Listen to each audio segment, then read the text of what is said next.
Okay. Hi, Shreya. Hi, Mitch. How are you? I'm fine. How are you? I am absolutely fine. So what's on your mind today?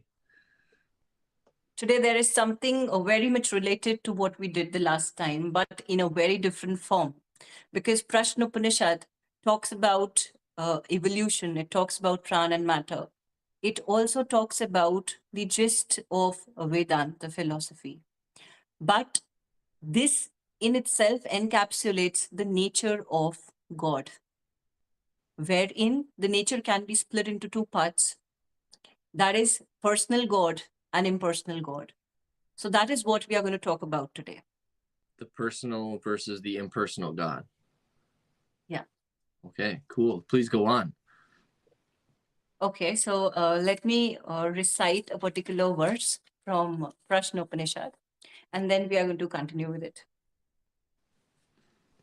Atha aditya udayan yat prachim disham pravishati ten prachyan प्राणान रशिमशु सन्निधते यद दक्षिणम यद प्रतीचिम यद उदीचिम यद अधो यद ऊर्ध्वम यद अंतरा दिशो यत सर्वम प्रकाश्यति तेन सर्वान् प्राणान् रशिमशु सन्निधते. So this is the verse that we are reading, the verse 6 of Prashna Upanishad.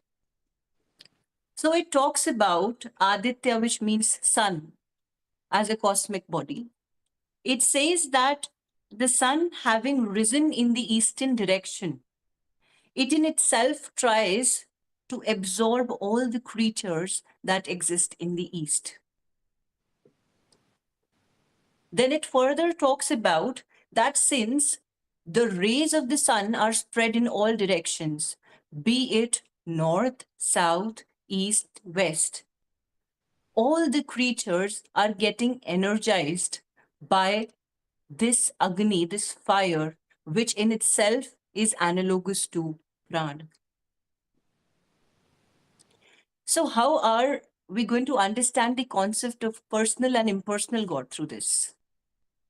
When we talk about Pran and matter, since we have read that everything on this earth and beyond is a manifestation of Pran, even ether is a manifestation of Pran, then why do people feel that they should have a personal God, and some feel or some have a narrative that there is some energy which directs us, but that is not God? We come across these two kinds of people who always talk about that I believe in a concept of personal God, I have my own God and I worship them. The others say I do not believe in anything and I'm an atheist. And another category might say that I am the one who believes in the concept of certain higher power or certain higher energy whom I'm not aware of. So these are three different kinds of people whom we meet every now and then because they have a different concept in totality. But how come this personal and impersonal God works? I'm not talking about the people who are atheists. I'm talking about someone who actually wishes to realize their own self. And how can they relate to the God inside them? So every person who is there on this earth, he or she feels that there is someone who is watching from above if they believe in the concept of God. Isn't it? But is that being finite like us? Had he or she been finite, we would have been able to see them. We could perceive them. Isn't it? Because I can perceive all the finite beings on earth. I can perceive all the finite creatures on earth. Be it a small beetle, be it a big tree, or be it anyone on this earth. But there must be something infinite then, which cannot be limited or which cannot be a limiting adjunct, as we talked about. Isn't it? Now, when this concept of infinite comes, it is then we talk about impersonal God. something that cannot fit into the identity of a person, something that cannot be idealized as a person. Because a person is someone who is bound into the body, who is limited in characteristics, who is manifesting the pran, but with its own limitations. And Swami Vivekanand, on the same concept, talks about two things. He says that when we are talking about religion, when we are talking about God, what is that which can prove the scientificity of this impersonal being? The first thing is when we are moving from particular to the general and general to the universal. That is, when I talk of all the beings in particular, I talk that they are just a fusion of prana and matter. That is a principle which is applicable to all the creatures on this earth. So this is a general thing. But this turns out to be universal as well, since even the sun and the moon are the manifestations of pran. Because when the Big Bang occurred, there might be some particular centers of energy which, or the broken pieces, which got created and manifested themselves in the form of cosmic bodies. So something that is manifesting itself from particular, and then you are able to derive the general and move towards the universal, is that law which people want to abide by. So that is going to prove the scientificity of an impersonal being. If anything which is applicable to certain limited beings and is not applicable to another group of people, will we be able to believe in it? It is not something that is universal. Are you saying, are you kind of trying to demonstrate how the infinite universal aspect that we all fundamentally share is the proof, the scientific proof, the otherwise empirical proof that an impersonal God exists? Exactly. That's what I'm trying to prove. Huh. And So that's what I'm trying to, make it more understandable as a fact. right. Now, okay, okay. So now, if you said that even the sun is a demonstrates Manifestation of prana. pran and energy, that or pran and matter, Mm. is the sun? But because earlier you talked about the sun rays in the morning, and I've learned about the sun rays in the morning and how therapeutic it can be to get up and go outside and be with the sunrise, especially in a sort of like yogic or meditative way. Um, that the sun, the Agni or the fire, is hitting the earth, the solar radiation is hitting the earth, and it invigorates life, like it wakes us all up, so to speak. But the sun isn't the universal impersonal God. The sun is a finite God. True. Is that Yeah. accurate? This is accurate. But Mitch, we are trying to understand this in relation to our universe. So for the universe of which we are a part, sun is the major cosmic body, isn't it? That is imparting energy. So we are talking about that particular universe of which we are a part. Okay. We Okay. are not trying, yeah, we are not trying to transcend, because if we try to transcend, that is all hypothetical. I'll not be able to prove it. We can prove it in relation to the universe of which we are a part, isn't it? Yeah. For example, as we talked about, that this is like an ocean of ether. So the Right. part of ether in which we vibrate is Mahakash. Okay. Now, since this Mahakash contains the sun as the major energy giver or the source of energy, then Swami Vivekananda says that if we are trying to move our energy to a subtle higher level, what should we be doing? We are here on this earth. We should be moving from earth to Akash, that is ether. When we move to ether, we actually transcend what all? Light and all the stars, the sun and the moon. Why? Because all of these are itself lying in the ether. Right. Yeah. Even when we die away into the ether. It is our body that deteriorates. Right. Have you? And that is what this shlok or this verse wants to say, that all the creatures are deriving their energy from this major manifestation of pran, that is sun.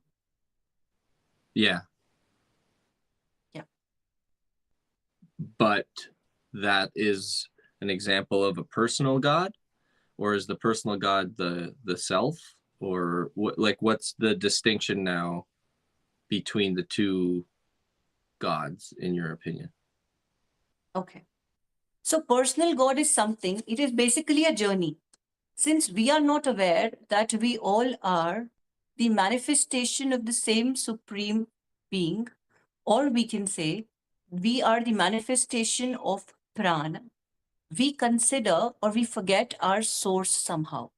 And since we forget our source somehow, we start to identify in the form of finite things. And that is why we feel that everyone has a personal God. This is what people believe in, specifically in India.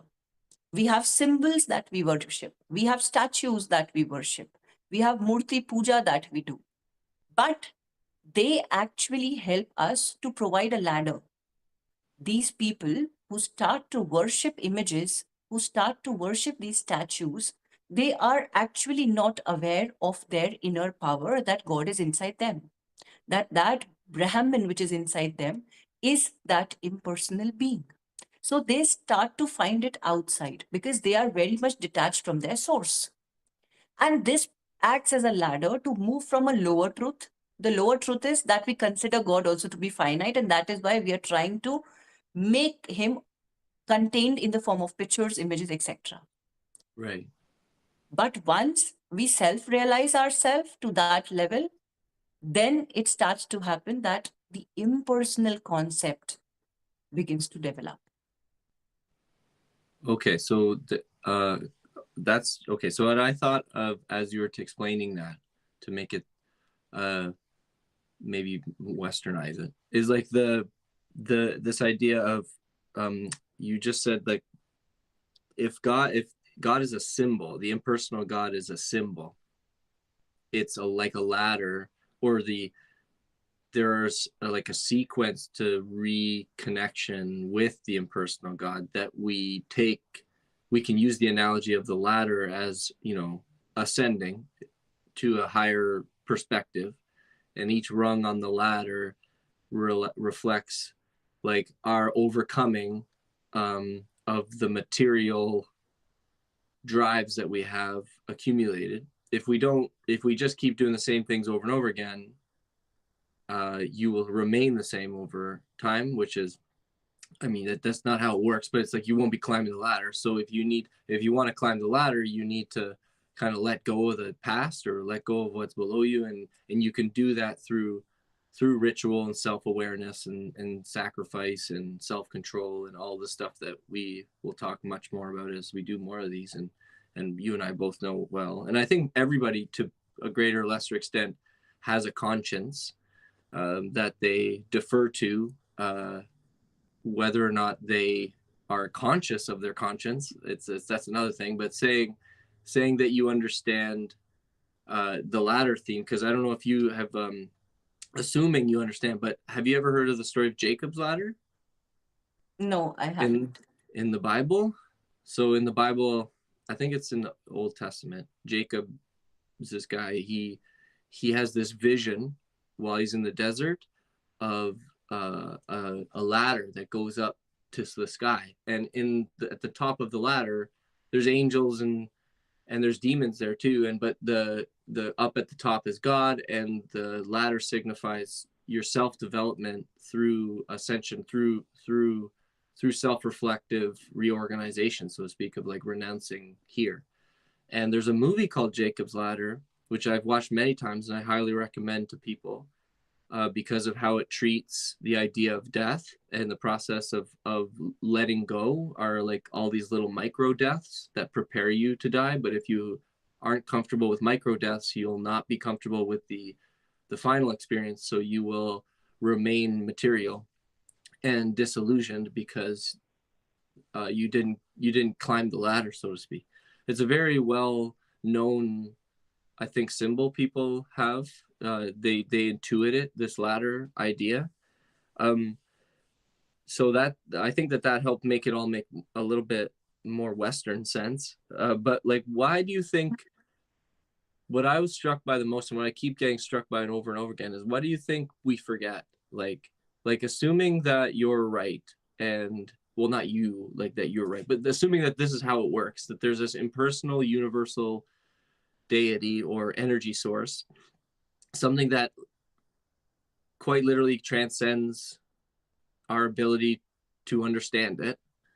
Um, but we have this sense of it, and but we forget that we have this sense of it, or that we, earlier I said everybody, I think it's safe to say that most people have a conscience of some kind. Like, is that the Mm. same thing as remembering? Is your conscience like the thing that helps you stay on the path, or is it just a frontal lobe thing that just tries to accomplish more complex tasks? Or like, why do you think the human being forgets their connection to source or God or energy?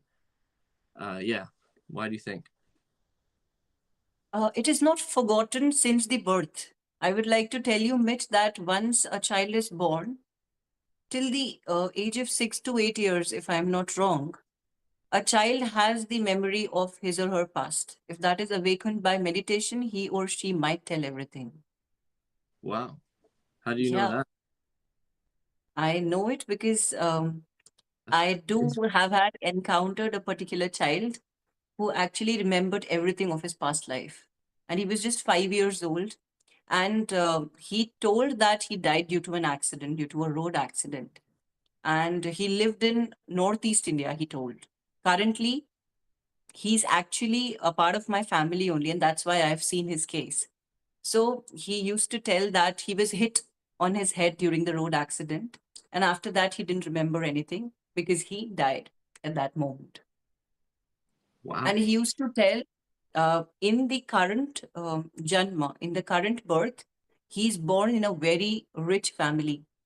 But he used to tell that the earlier birth, he lived in a very bad state. He was born in a family where there wasn't food enough also to eat. So he used to tell all those things. But Mm. gradually, when he grew up, till the age of 10 years, I remember that he used to, or 8 to 10 years, he used to talk about all those things. But after that, he said that I have forgotten everything. He didn't remember. We used to, ask it somehow. We used to give him certain indications that whether you remember it or not, so that he can tell much or more about it. But he didn't because he didn't remember. So this is how it happens. The consciousness itself is very strong at that time. It actually remembers if it is awakened. It can bring those past or previous birth secrets out. But as we grow up, we are actually being brought up in a different way of parenting. We have our own education system. So it is like sheets getting covered upon that truth. And we know it no more. So it is That's, just that. It is all there in the slept state. We need to awaken it. That's the only thing. Even today, even at this age, we can try doing this out. so years ago I came across, I know that I think it's the University of Virginia in the United States has a faculty of parapsychology, and they study near death experiences, spirits like ghosts, mediumship. This is a university, not a like it's within the University of Virginia, so it's not like an uncredited, like you could start your own school, right? It's like it's an actual university with a long-standing history, and they have this faculty. and they focus on stuff that's just outside of psychology. And one of them is past lives. And they have researched, spent time with children who remember their past lives. And it reminds me very much of your family member. This boy was 5 years old, and he kept playing with planes and going going down, going down, going bang. And then when the parents started to talk to him about, like, why are you always crashing your plane? He's like, well, that's how I died. That's how I Oh, died. And they're like, whoa, this. So they started to freak out because they thought their son was mentally unwell. So they brought him to the child psychologist, and the child psychologist didn't know what to do, so they deferred to the parapsychologist, and they spent time with this boy, and the boy was able to recount the details of the plane and his squad members, which they were referenced, and they actually exist, and he was the only plane that went down that day. His was the only oh, plane. It's documented in the United States Air Force history that this. So they amazing. were like, this is hard to disprove. How did this boy have the names of his co-pilots, the shape, the type of the plane, where he crashed, which was in the Pacific in World War II? Like, so it just, like, one of the questions, like, because I've thought about that too, but the whole when you're born, and Lucas and I have talked about this too. Lucas had a cool idea of, like, synesthesia, of, like, all of a sudden when you're young as an infant, it must be like, what the fuck is, that's why they're, like, staring at you, because they can't comprehend sensually all of this stuff, mostly because I think they're in the body mind relationship at that time. You're embodied again, but you're like, wait, hold on, this isn't me, I'm not this, like, I was that, and now I'm here, and it's like the dream won't end, but then you're being fed, and you kind of like being tickled, and you forget a bit, and then you, like, keep living your life, and over time, like you said, the child, it doesn't, well, I don't know if forget is the right word, but it's just now again, it's always now. So, like, when consciousness is present, it is really connected with the reality, because like I've been telling people, like, what if you don't die? Like, what if it really doesn't end? Like, at the opposite of atheism. So instead of complete nothingness, uh, which is incomprehensible, what if the complete opposite happens and nothing changes, except now you're in another environment and you're under experiences because you forgot earlier today, you forgot most of your life. So what if you just forgot? Like, and you just keep forgetting, and this whole pattern of, like, I'm born again, no, I did it wrong, and and then you're playing and forget, and then do it again and do it again until you wake up in the dream, and you're like, oh wait, hold on, I've been here before, I shouldn't be doing the same things again, I'm trying to climb the ladder, stuff like that, to be, like, short about it, in the sense, I think that that's fascinating. And um just the idea of, like, just speak, you want to bounce off this, or take it another way, you can, but, like, this idea, this whole concept we call memory, like, what is it? Like, I mean, yeah, so because I don't really know, I don't think you can, I don't know if there's a difference between memory, just thinking out loud, there's no separation between memory and consciousness. Like, consciousness doesn't remember things, consciousness experience things, and now it's experiencing this, and it will be experiencing that later, but at no point there's no, like, brain memories, if that makes sense. Mitch, I think that there's a lot of difference between memory and consciousness. Okay, go on. Yeah, because memory is something that is not a consistent witness to everything. As the Mandukya Upanishad states, that there are major four states, in which the human consciousness keeps on traveling. Okay. The waking state, the dream state, the sleep state, and the other one which we are talking about, the Turiya. Okay. So when it is that transcendental state that one reaches in Turiya, then he or she is aware of everything that his soul would have gone through in the previous births. And even what is yet to come, the person gets aware. They know Not just past. but also the future. How? How? How does it do that? Well, I think, okay, go on. Because I think I just realized Yeah. something. How I would like to say that for future, since each one of us is a manifestation of Pran, and if a person is able to connect himself to that knowledge space, to that Chidakash, then the knowledge of eternity, we can say the infinite, is actually starting to reside, or we are able to connect with it.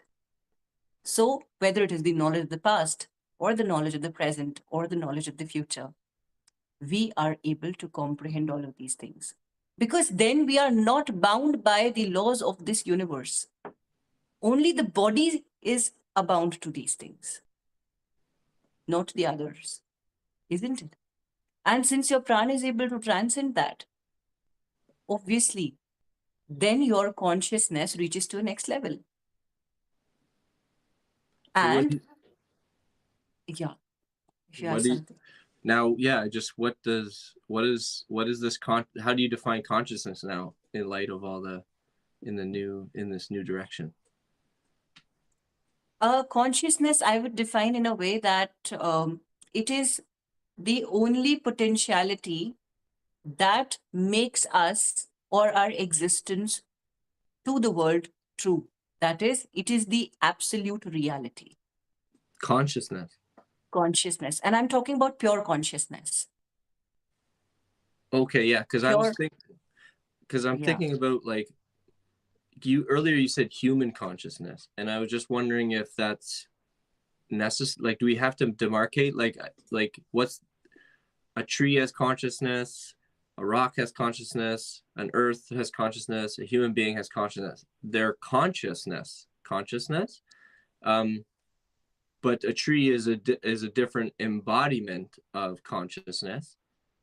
Um, and then, but the awareness that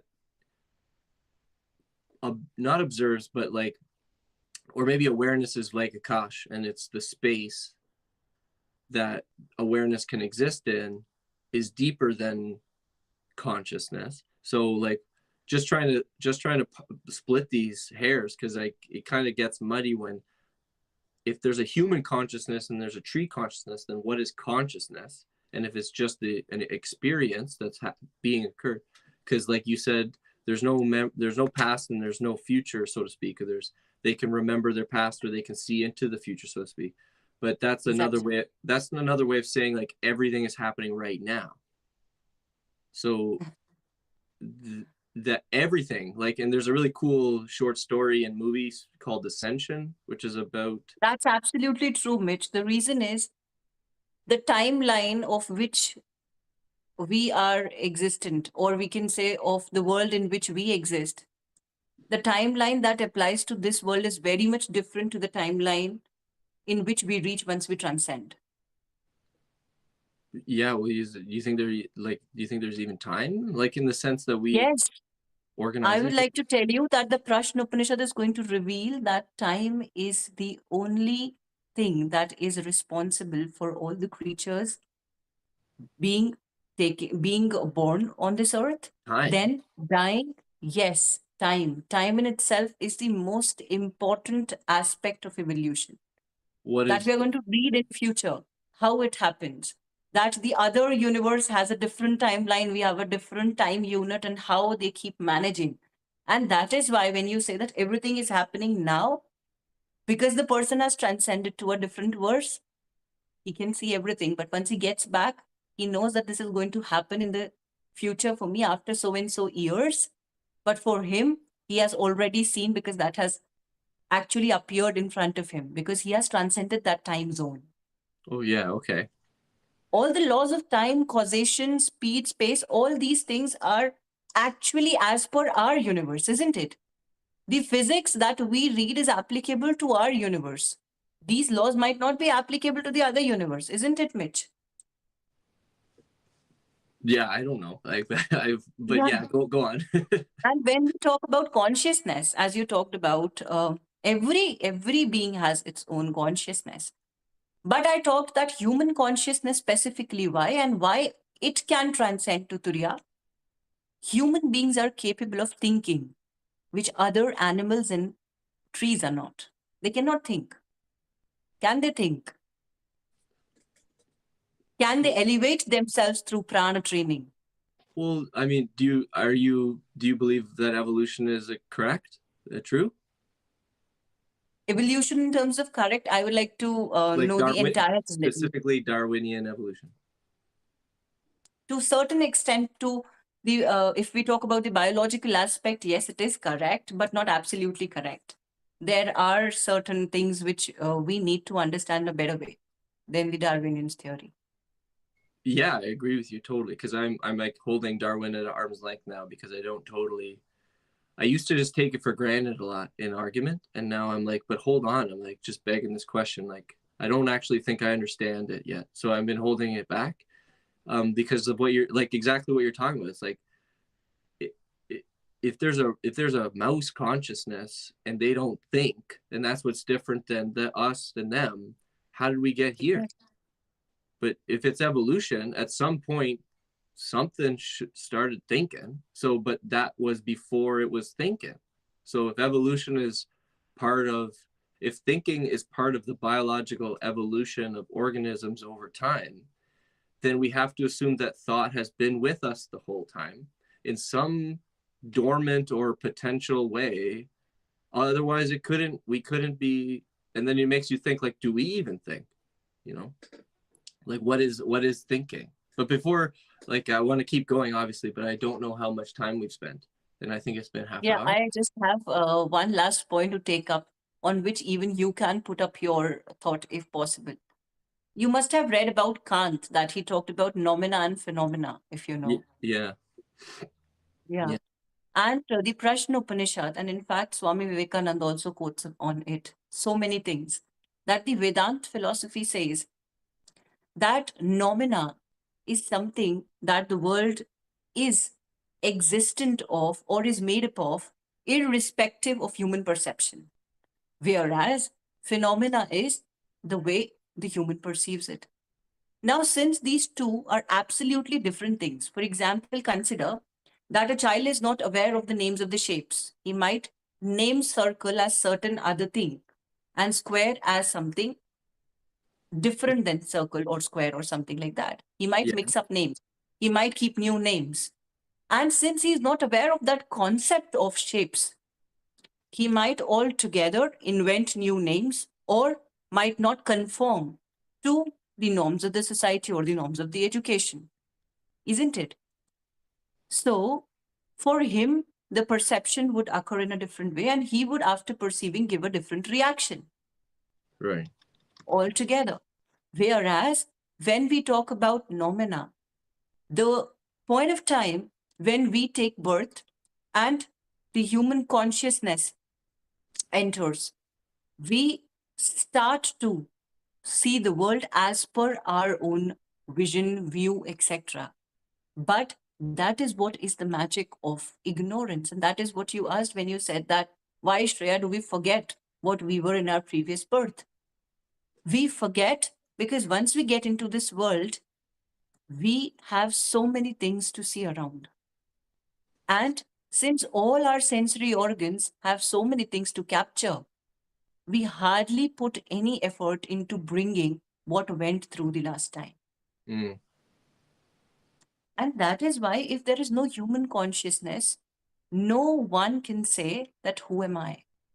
And that is why most of the people, most of the spiritual giants who have worked upon themselves, they started with this question, Main kaun hu? Who am I? Because I cannot be a name. I cannot just be a name.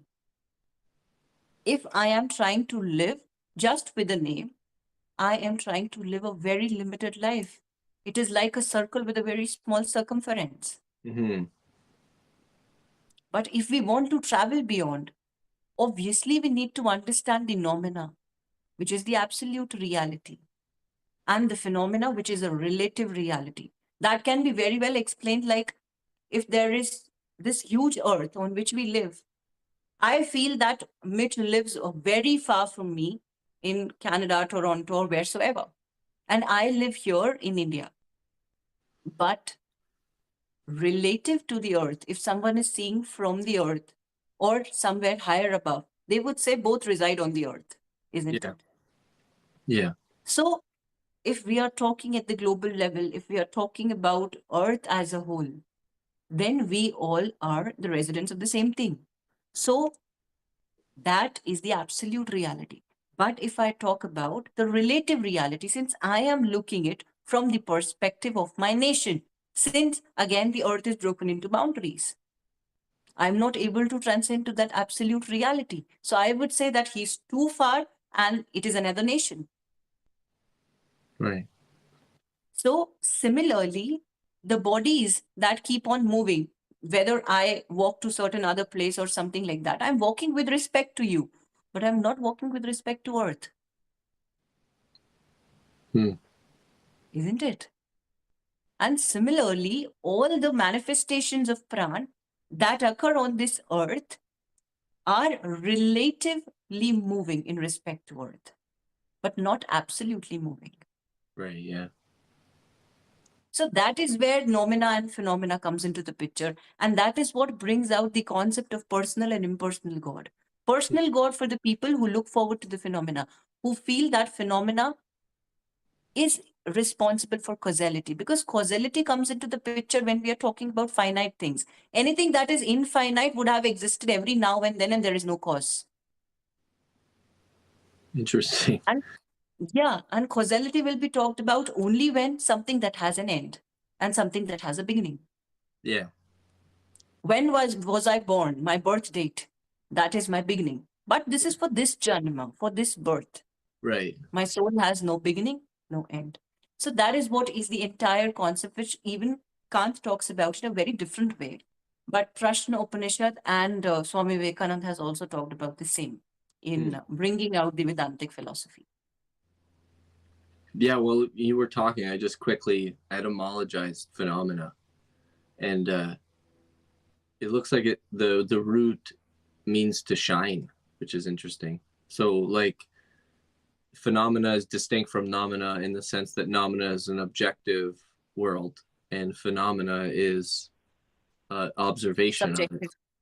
Yeah, Yeah, like, exactly. and they've often said that consciousness shines a light. That's what it's always been kind of like illustrated as, like a spotlight looking around. It can't see everything, but it can see this, and that's why it's phenomenal, because it's being the shine's being lit up. It's being seen. It's being seen. Yeah, I've got another 2 hours to talk to you. So are you ready for another 2 hours of talking, Shreya? I'm joking. We can we can totally wrap this one up, and then I like the shorter one. It's fine. So because like now I just have lots of questions, and we can take it one we can take it a week and see how it goes. And so, do you have any last words, Trey, before we end this podcast? Yeah, I just would like to say to everyone and to both of us as well that we must keep ourselves focused towards an impersonal being who resides in all of us. There is no need of going to some religious place, because our body in itself is that religious place, and the soul inside or the Brahman inside is the God. So let's not look forward to it outside in the universe. It is somewhere inside which we need to look into. Turn the light in. Yes. All right. Well, thank you very much. We'll see everybody Thank you next so much. next time.